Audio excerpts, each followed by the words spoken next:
सोमू नाम का एक किसान था। उसने अपनी जमीन पर महाजन से रुपये उधार लिए थे, पर फसल बर्बाद होने के कारण वो रुपये वापस नहीं दे पा रहा था। कर्ज चुकाने के लिए उसने अपने बैल तक बेच दिए थे। भैया मैंने अपने बैलों को बच्चों की तरह रखा है, इनका अच्छे से ध्यान रखना। भैया अभी मैं इनकी आधी कीमत ही दे पाऊंगा, आधे रुपए अगले महीने ले लेना। भैया मुझे अभी रुपयों की बहुत जरूरत है, इसीलिए तो बैल बेचे। अच्छा तो ऐसा करो, तुम मेरी अंगूठी रख लो, ये मेरी बाकी आखिरी निशानी है, पर तुम इसे रख लो, जब मैं रुपए वापस करूँ तो दे देना। नहीं भैया रहने दो, तुम्हारी हालत तो मुझसे भी खराब है। अगर मैंने मजबूरी में तुम्हारी ये अमानत बेच दी तो ऊपर वाले को क्या मुंह दिखाऊंगा। तुम मुझे रुपए अगले महीने दे देना। वैसे भी इन रुपयों से मैं महाजन के पूरे रुपए नहीं चुका पाऊंगा, ऐसे में दो आदमी का परेशान होना ठीक नहीं। तुम तो चैन की सांस लो। और ये बोलकर सोमू वहाँ से चला गया। महाजन ने बुलवाया है, उसके रुपयों का इंतजाम तो हो नहीं पाया, समझ नहीं आ रहा कि उसे क्या कहूँ।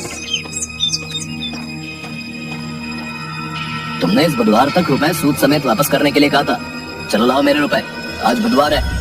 तो आप तो जानते हैं इस बार मेरी बेमौसम की बरसात के कारण फसल बर्बाद हो गई है, इसलिए मैं रुपयों का इंतजाम नहीं कर पाया। अभी बस इतने ही है मेरे पास। बस 2000? अभी तो पूरे 5000 बाकी है। मुझे मेरे रुपए हर हाल में चाहिए, समझे? अब मुझे थोड़ा समय और दे दो, आप तो जानते हो कि मेरे इतने बुरे दिन पहले कभी नहीं आए। ठीक है, तुम आदमी अच्छे हो तो तुमको एक सप्ताह और दे देता हूँ, पर अगर इस बार भी मेरे रुपए नहीं दिए तो ठीक नहीं होगा। सोमू हाँ में सिर हिलाकर वहाँ से चला गया और बिल्कुल उदास मन से अपने घर की तरफ चलता गया। 4 दिन बाद सोमू के घर पर उसकी पत्नी आंगन में लगे नल के नीचे बर्तन साफ करते हुए। तुम सुनो, क्या सोमू का घर यही है? बाहर बुलाओ उसे। जी हाँ, ये उन्हीं का घर है। क्या बात हो गई? आप लोग कौन हैं? हम महाजन के आदमी हैं, समझी? बोल देना अपने बिरजुआ को कि 3 दिन दिए हैं महाजन ने, पैसे लौटा दे या अपनी जमीन और घर, समझी ना? उसके बाद बेचारी उदास मन से सोमू का इंतजार करने लगी। कुछ देर में सोमू घर आया। सुनिए, महाजन का आदमी आया था, कहकर गया है कि अगर 3 दिन में रुपए वापस नहीं किए तो महाजन जमीन और घर पर कब्जा कर लेगा। 3 दिन में रुपए? यहाँ तो खाने के लाले पड़े हैं। सुनिए, आप उस आदमी से रुपये वापस मांग लो जिसे पिछले साल दिए थे। नहीं, शमशेर से किस मुंह से रुपए वापस मांगो? उस आदमी ने अनजान होकर भी मुझे बीमारी में अपने घर में रखा, मेरी सेवा की, ध्यान रखा। वो नहीं होता तो शायद आज मैं तुम्हारे सामने नहीं होता। तुम्हें पता भी नहीं चलता मेरे साथ क्या हुआ है। उसे रुपयों की जरूरत थी और मेरे पास थे तो दे दिए। पर उसने खुद ही कहा था ना कि 1 साल बाद वापस देगा। आप अभी ले आइए, फिर जब आपके पास हो तो देखिए, एक बार मांगने में क्या हर्ज है। ठीक है, मैं कोशिश करता हूँ, पर अगर नहीं देगा तो जबरदस्ती नहीं करूँगा। सोमू दूसरे गांव में शमशेर के घर के लिए निकल पड़ा और कुछ देर चलने के बाद वहां जा पहुंचा।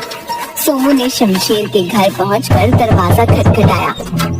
हाँ भैया, बोलो क्या बात है? कुछ मांगने आए हो तो बाद में आना, अभी मेरे पास बहुत काम है। उसने जोर से दरवाजा बंद कर दिया। मैं इस औरत को भिखारी लग रहा हूँ। हे राम, मेरी हालत ऐसी हो गई है। फिर उसने खुद को देखा। हे राम, कुर्ता फट गया है। फिर उसने दोनों हाथों से कुर्ते को थोड़ा नीचे किया। दोबारा दरवाजा खटखटाता हूँ। अरे तुम फिर आ गए? तुम लोग भी ना बिल्कुल चैन नहीं लेने देते। पर वो क्या? अब रुको यहीं। औरत अंदर चली गई। अरे ये तो कुछ सुन ही नहीं रही। औरत एक रोटी लेकर आई। ये लो, अभी सब्जी नहीं है तो प्याज के साथ खा लेना, और हाँ, अब पैसे मत मांगना, रोटी दे रही हूँ, चुपचाप ले लो। पर आप मेरी बात तो सुनो। अरे अभी भी कुछ कहना है? शमशेर को बुला दो, उससे काम है। कौन शमशेर? इस घर का मालिक है ना शमशेर, मुझे उससे थोड़ा काम है। शमशेर? कौन शमशेर? ये घर के मालिक मेरे पति रमानाथ हैं, समझे? मैं पिछले साल शमशेर के साथ इस घर में पूरे 15 दिन रहा था। ओ भिखारी, तुम पिछले साल की बात कर रहे हो रे? मेरे ब्याह को 10 साल हो गए हैं, मैं 10 साल से यहाँ रह रही हूँ। मेरे पति जन्म से, ये घर उनके पुरखों का है, पुरखों का, समझे? और मैं शमशेर के साथ इसी घर में था। तुम भिखारी होकर मेरा घर हड़पना चाहते हो? देखो, सीधे सीधे यहाँ से निकल लो, वरना ठीक नहीं होगा। मेरी बात तो सुनो।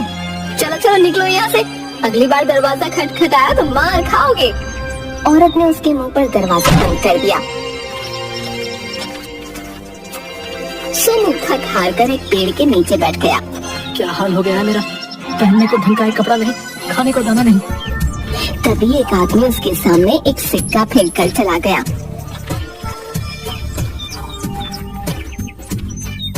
शायद सच्ची में मैं भिखारी लग रहा हूँ। तभी उसकी नजर सामने एक घर के आंगन में घड़े बनाते कुम्हार पर पड़ी। उसे देखकर सोमू कुछ याद करने लगा। सोमू सड़क पर चक्कर खाकर गिर गया। उसे बहुत चोट लगी और खून बहने लगा। तभी वहाँ शमशेर आ गया। ए भैया संभल कर, लो मेरा हाथ पकड़ो। शमशेर ने उसे सहारा देकर खड़ा किया और घर ले गया। तुम तो चलने की हालत में नहीं हो, तुम्हें तो बहुत तेज बुखार भी है। ऐसा करो कुछ दिन यही मेरे साथ इस घर में रहो, जब अच्छे हो जाओ तो चले जाना। सोमू खड़े होने की कोशिश करता है पर गिर गया। अरे रे भैया संभल कर, कहीं ऐसा ना हो कि जिंदगी भर न चल पाओ। ना ऐसा मत बोलो, तो आराम करो। शमशेर ने उसकी बहुत सेवा की। सोमू अब थोड़ा बहुत चलने लगा। यहाँ भीतर पड़े पड़े जी घबराने लगा है, थोड़ा बाहर हो आओ। अकेले कहीं चक्कर खा के गिर ना पड़ो, अभी भी बहुत कमजोर लग रहे हो। चलो मैं भी चलता हूँ। दोनों घर से बाहर निकले तो सामने वाले घर में घड़े बनाते हुए कुम्हार ने आवाज दी। ए भैया कहाँ जा रहे हो?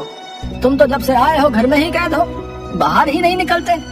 दोनों उसके पास जाते हैं।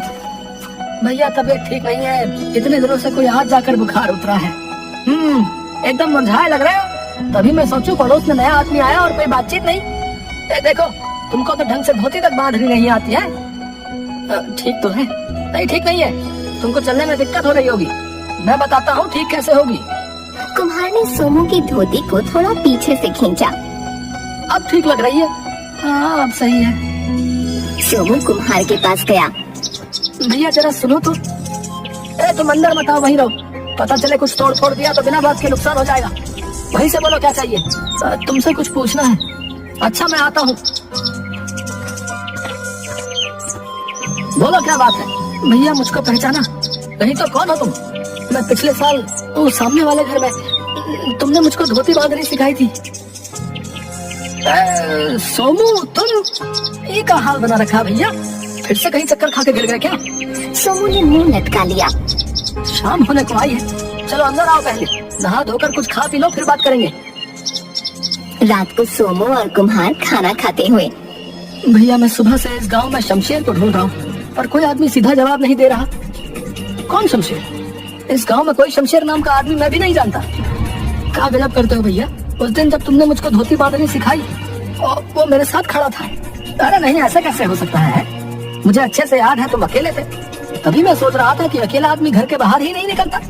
भैया याद करो ना, शमशेर तुम्हारा पड़ोसी सामने वाले घर में रहता था। उसने मेरी बहुत सेवा की थी, जाते समय मुझसे पूरे 5,000 रुपए उधार भी लिए थे। कहा था 1 साल बाद वापस करूंगा। अरे तुमको कोई भरम हुआ भैया, सामने वाले घर में तो रमानाथ रहता है। रमानाथ और उसका परिवार पिछले साल गंगा जी गए थे, तो मुझे लगा तुमको घर की रखवाली के लिए बुलाया है। मैंने जब भी तुम्हें देखा अकेले देखा था। मुझे इस गांव के बारे में कुछ नहीं पता भैया, मुझे तो यहाँ शमशेर लेकर आया था। 25-26 साल का लंबा चौड़ा लड़का, काला, लंबी लंबी मूछे, आगे एक दांत टूटा हुआ, आगे का दांत टूटा हुआ, ऐसा हुलिया और शमशेर। देखो भैया ऐसा एक आदमी था तो था, मतलब इस हुलिये का एक शमशेर था, पर वो 3 साल पहले अचानक गायब हो गया था। धरती निकल गई या आसमान किसी को नहीं पता, 3 साल पहले गायब हो गया। अरे नहीं भैया, मैं तो पिछले साल ही मिला हूँ। भैया लगता है शमशेर के नाम से किसी ने ठगी की है। मैंने तो यहाँ तक सुना है कि वो गलत काम करता था, 2 नंबर का धंधा, और उसी के किसी दुश्मन ने, समझ रहे ना?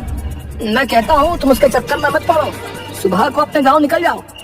सोमू ने हामी गर्दन हिलाई। भैया तुम्हारा बहुत एहसान, मेरे तो कपड़े भी फट गए थे। कोई बात नहीं भैया, बस अपना ध्यान रखना है। सोमू वहाँ से चला गया। चलते चलते दोपहर हो गई तो वह एक पेड़ के नीचे बैठकर रोटी खाने लगा। खाते खाते अचानक हिचकी आने लगी। उसने सामने की तरफ देखा, सामने पेड़ के पीछे से कोई झांक रहा था। ये कौन है? अरे ये तो शमशेर है। सोमू सब कुछ छोड़कर उसी ओर भागने लगा। दोनों भागने लगे, आगे आगे शमशेर और पीछे बिरजू। सोमू उसके पीछे भागते हुए जंगल में पहुंच गया कि अचानक वो पत्थर से टकरा गया। रुक बहरूपिए, मेरे रुपए वापस कर। शमशेर भाग गया। एक बार हाथ तो लग, छोड़ूंगा नहीं। सोमू आगे की ओर बढ़ गया, तभी उसे झील के पास शमशेर दिख गया। शमशेर उसे देखकर भागने लगा।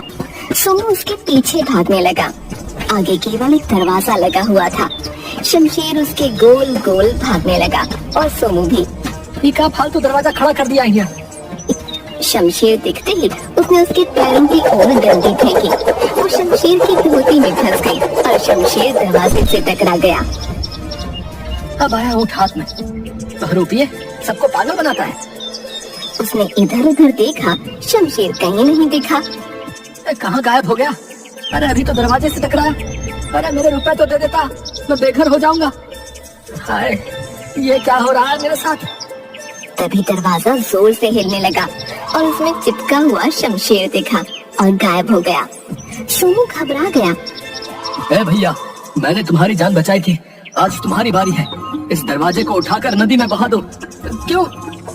मैं सब बताऊंगा। पहले ये दरवाजे को पानी में बहाओ, वरना मैं मर जाऊंगा। कहीं मुझे कुछ, अगर शमशेर उस समय मेरा ध्यान नहीं रखता तो मैं पिछले साल ही मर गया होता। मेरे रुपयों से बड़ा इसका एहसान है। सोमू ने दरवाजे को हाथ लगाया और हटा लिया। ये दरवाजे में से कुछ चुभ रहा है। उसने फिर हिम्मत करके दरवाजे को उठाया और नदी में बहा दिया। जैसे ही दरवाजा नदी में डूबा, शमशेर सोमू के सामने प्रकट हो गया। ये क्या माजरा है? भैया मैं तुमको सब बताता हूँ। पहले मैं बहुत लालची था। हमारे यहाँ एक बाबा जी आए थे। वो दरवाजे वाली जगह पर ध्यान लगा कर बैठे थे। ओ बाबा जी, मेरा एक काम कर दो। बोलो बेटा। वो रमानाथ आपको बहुत मानता है, उसे समझाओ कि अपना पुश्तैनी मकान मुझे बेच दे। बेटा मैं सन्यासी हूँ, इन सांसारिक कामों में नहीं पड़ता। देखो बाबा, मुझे वो घर हर कीमत पर चाहिए। मैं उसके साथ जोर जबरदस्ती नहीं कर सकता, क्योंकि पूरा गांव उसके साथ है। वो आपका कहा नहीं टालता, तो ये काम आपको करना पड़ेगा। वरना क्या? जहाँ बैठे हो वहाँ से कभी उठ नहीं पाओगे। आप मुझे जानते नहीं हो। बेटा तुम स्वार्थ में अंधे हो गए हो, सुधर जाओ। अरे मुझे सुधरने को कहता है? कहकर उसने बाबा को पकड़ना चाहा, परंतु बाबा ने एक फूंक मारी और शमशेर दरवाजे में परिवर्तित हो गया। अरे ये क्या हो गया? मेरा दम घुट रहा है। बाबा बाबा बाबा माफी, बाबा बाबा माफी। तुम्हारे पाप का घड़ा भर गया है। माफी इतनी आसानी से नहीं मिलती। माफ कर दो बाबा, माफ कर दो। ठीक है, आ जाओ बाहर। शमशेर दरवाजे से प्रकट हो गया। तुम श्रापित हो, अब से तुम अदृश्य हो, कोई तुम्हें देख नहीं पाएगा। बाबा कृपा करो, मुझे वापस पहले जैसा कर दो। मैं कभी कोई गलत काम नहीं करूंगा। तुम्हारी माफी का एक ही उपाय है। एक ऐसा आदमी जो इस गांव का ना हो, निर्बल हो लेकिन दिल का सच्चा हो। यदि उसे तुम्हारी जरूरत होगी तो तुम केवल उसे दिखने लगोगे। तुम्हारे सच्चे मन से की गई सेवा से यदि वो स्वस्थ हो जाए और 1 साल बाद वो इस दरवाजे को उठाकर नदी में बहाए, तो तुम फिर से पहले जैसे हो जाओगे। ऐसा तो पहले कभी सुना नहीं। जब मैं तुम्हें देखने लगा तो मैं समझ गया कि तुम ही वो आदमी हो, पर मैं तब तुम्हें ये सब नहीं बता सकता था। इसलिए तुमसे रुपए उधार लिए कि तुम 1 साल बाद इसी बहाने वापस आ जाओ। तुम बहुत होशियार आदमी हो, गायब होकर वापस इस दुनिया में आ गए। शमशेर ने वही मिट्टी में गड्ढा खोदकर एक डिब्बा निकाला। ये लो तुम्हारे रुपए, जैसे दिए थे वैसे ही है। सूद मैं बाद में दे दूंगा। ना भैया, मेरा काम इन्हीं रुपयों से हो जाएगा। देखो आज फिर तुमने मेरी मदद कर दी। तुम बहरूपिये नहीं हो। भैया तुमने तो मेरी जिंदगी वापस की है। अब मैं भी तुम्हारी तरह सच्चा आदमी बनूंगा।